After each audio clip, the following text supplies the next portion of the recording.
আমি এগুলো বলার উদ্দেশ্য হচ্ছে আমি কোন আইনের দ্বার নেই, মানুষের জন্য যেটা প্রয়োজন সেটাই করেছি। বাঁশখালীবাসীর বিপদের দিনে আমি সবসময় সাথে ছিলাম। আজকে বাঁশখালীর বিপদ নয়, সমগ্র বাংলাদেশের বিপদ। সেই বিপদটা কি? চাঁদাবাজেরা সমগ্র বাংলাদেশে রাজত্ব করছে, সন্ত্রাসীরা বিএনপি রাজত্ব করছে, মাস্টাররা রাজত্ব করছে, ব্যাংকের থেকে যারা টাকা লুণ্ঠন করেছে তারাই রাজত্ব করছে। এখন আপনারা বাঁশখালীবাসী একটু ঠান্ডা মাথায় চিন্তা করেন, যারা ব্যাংকের টাকা লুট করে, যারা চাঁদাবাজি করে, যারা মাস্টারি করে, যারা টেন্ডারবাজি করে, তারা যদি মন্ত্রী হয় তাহলে তারা কি করবে? তাহলে তারা শত শত কোটি টাকা লুট করবে। তাদের হাতে তো দেশ নিরাপদ না। যার কারণে আমি বিএনপি ছেড়ে চলে এসেছি।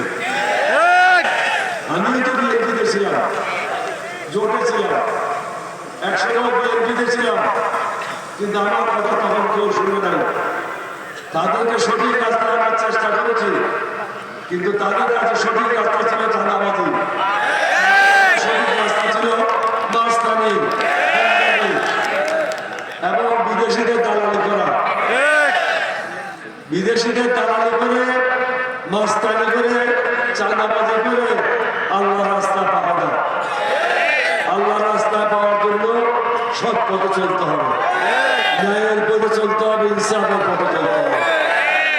আজকে দেশে সুশাসন নাই কেন? কারণ দলীয় কনসিডারেশনে জাজদেরকে নিয়োগ দেওয়া হয় হাইকোর্টে।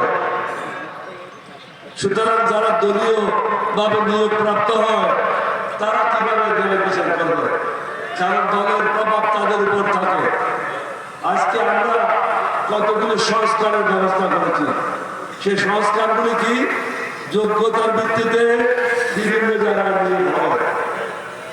অনেকে মনে করে জামাত ইসলাম বোধহয় ক্ষমতা আসলে মেয়েদেরকে পর্দা দেবে আর সবাই উপরে কোরআন সুন্নাহ বাধ্যতামূলক করে দেবে।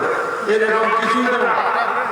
কাগজ জবরদস্ত কোনো পোশাক পরানো হবে না, সুন্নাহ এবং কোরআন কার উপর বাধ্যতামূলক করা হবে না। যারা অন্য ধর্মের লোক আছে সংবিধান অনুযায়ী তারা নিজ নিজ ধর্ম পালন করবে, তার উপরে আমরা জবরদস্তি করবো না। আমরা যেটা করবো, মায়ের জাতিকে সর্বোচ্চ সম্মান দেব। কারণ আল্লাহ রাব্বুল আলামিন বলেছেন, মা রাজি না থাকলে সন্তানেরা বেহেশতের দাবিদার হবে না, আল্লাহ তাদেরকে বেহেশত দেবে না। সুতরাং মায়ের ইজ্জত আমরা দলীয়ভাবে সিদ্ধান্ত নিয়েছি, তারা থাকবে সবার মাথার উপরে। মাদের সম্মান, মেয়ে জাতির সম্মান, এটা হিন্দু হোক, বৌদ্ধ হোক, খ্রিস্টান হোক, যে কোনো জাতির হতে পারে, মাদের স্থান থাকবে সবকিছুর উপরে। আমরা ক্ষমতায় গেলে ইনশাআল্লাহ মেয়েদের চাকরির ব্যবস্থা করা হবে। আমাদের যে ছেলেরা যারা উচ্চশিক্ষা লাভ করে বিদেশে চলে যায় তাদের জন্য চাকরির ব্যবস্থা করা হবে। যারা অর্ধশিক্ষিত, বেশি লেখাপড়া করে নাই, তাদের জন্য বিভিন্ন শিল্প কলকারখানা স্থাপন করে চাকরির ব্যবস্থা করা হবে। এখন আপনারা যখন হসপিটালে যান, সরকারি হসপিটালগুলোতে আপনাদের বারান্দায় শুয়ে থাকতে হবে। 2-3 দিন 7 দিন বারান্দায় শুয়ে থাকার পর ডাক্তার দেখা মিলে, এটা হবে না। গরিব আর ধনী কারোর জন্য এটা হবে না, সকলের জন্য সমান সুযোগ হবে। হসপিটালে যাওয়ার সাথে সাথে রিসেপশনের মাধ্যমে আপনাকে নির্দিষ্ট ডাক্তারের কাছে পাঠানো হবে। আপনার স্বাস্থ্যসেবা সকলের জন্য উন্মুক্ত থাকবে। বড়দের জন্য একরকম, গরিবদের জন্য একরকম, সেটা হবে না। বর্তমানে শিক্ষা ব্যবস্থা প্রায় ধ্বংসপ্রাপ্ত। এই শিক্ষা ব্যবস্থাকে আমরা দেবে সাজাবো, অর্থাৎ একটা সুন্দর বাংলাদেশ আমরা গঠন করতে চাই। 11 লক্ষ কোটি আজকে কারা আছে? যারা আল্লাহকে বিশ্বাস করে, নবীকে বিশ্বাস করে, কোরআন মেনে চলে। আমরা যারা এটা করি, আমাদের দ্বারা অন্য ধর্মের লোকদের উপর জুলুম করা কখনো সম্ভব না। আমরা বরং তাদেরকে নিরাপত্তা নিশ্চিত করবো, প্রত্যেক ধর্মের ভাইদের জন্য নিরাপত্তা নিশ্চিত করবো। আমি জানি অনেক দেরি হয়েছে, আপনারা ঘরে যেতে চান। আমি এখন সব শেষে এটাই বলবো, আপনারা চান দেশে শান্তি ফিরে আসো নাকি নাকি বিদেশিরা দেশ চালা?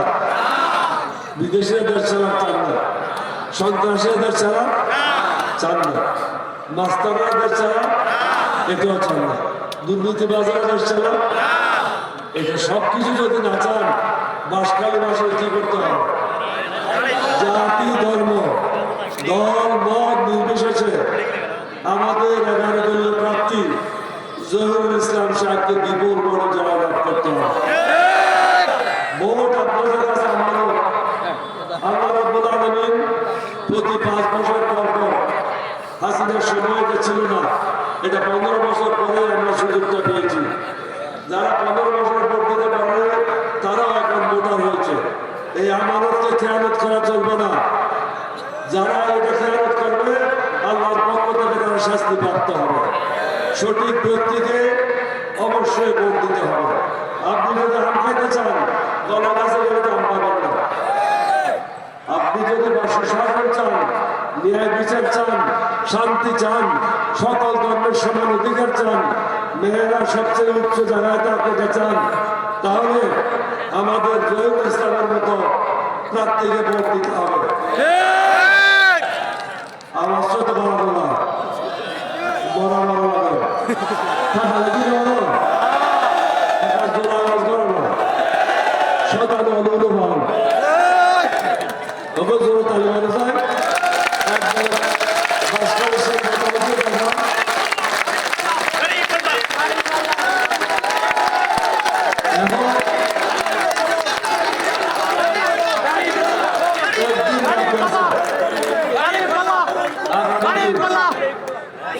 মাত্র একদিন বাকি আছে। এই একদিনে জহিরুল ইসলামের পক্ষে সব গণনা দেওয়া সম্ভব না, কিন্তু আপনাদের পক্ষে সম্ভব। আপনারা একজনে 5টা করবেন, অধিকার দিয়ে বলেন বেঈমান মুনাফিকদের ভোট দেবেন না, লোকদেরকে ভোট দেবেন না, এসব লোকদেরকে ভোট দেন, সব লোকদেরকে ভোট দেন। শান্তি চান তো 11 দলীয় জোটের পতাকা ঐক্যবদ্ধ হন এবং জহিরুল ইসলাম সাহেবকে ভোট দেবেন, এটাই সবাইকে বলবেন। আপনাদের সবাইকে ধন্যবাদ।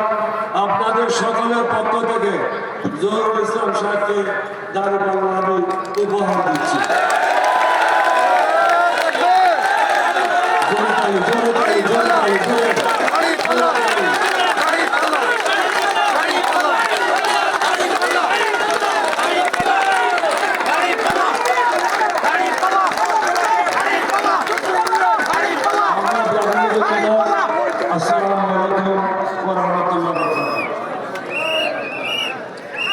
ধন্যবাদ জানাচ্ছি আজকের সংগ্রামী